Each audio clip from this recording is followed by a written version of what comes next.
আমাদের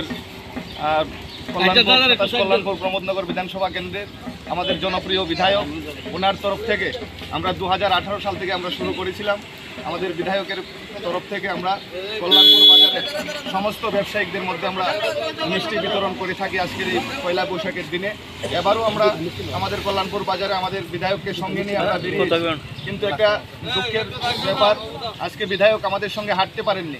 উনি দুর্ঘটনাগ্রস্ত হয়ে শয্যাশায়ী হয়ে আছেন। উনি গাড়ি নিয়ে আমাদের সঙ্গে আছেন, গাড়ি থেকে নামতে পারছেন না, কিন্তু গাড়ি থেকে প্রত্যেকটা ব্যবসায়ীদের সাথে দোকানদারের সাথে উনি আশীর্বাদ প্রার্থনা করছেন এবং এই এলাকার যত আমাদের ব্যবসায়িক ভাইয়েরা বন্ধুরা আছেন সবাই দোকান থেকে বেরিয়ে এসে আমাদের বিধায়কের সঙ্গে কথা বলছেন এবং ওনার শুভকামনা করছেন।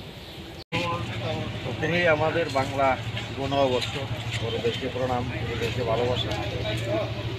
আর স্বাভাবিকভাবেই আমি চাই, ঠাকুরের কাছে প্রার্থনা করি, জাতি জনজাতি প্রত্যেকটা পরিবারে এই বাংলা শুভ নববর্ষ আনন্দ বয়ে আনুক, সুখ শান্তিতে থাকুক।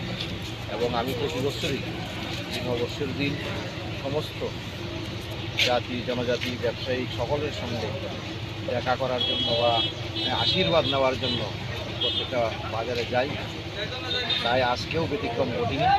আমি আমার কল্যাণপুর বিধানসভার কল্যাণপুর বাজারে প্রত্যেক গুরুজনদের সঙ্গে সাক্ষাৎ দেখা, আশীর্বাদ নেওয়া, ছোটোদের ভালোবাসা, সেই দিকে আবার তারপর প্রতিবাদেরও যাব। তাই আমি বড়দের আশীর্বাদ চাই এবং প্রত্যেকটা পরিবার যাতে সুখ শান্তিতে এই বছরটা কাটাতে পারি, আনন্দ উল্লাসে, এই কামনা ঠাকুরের নিকট রাখি।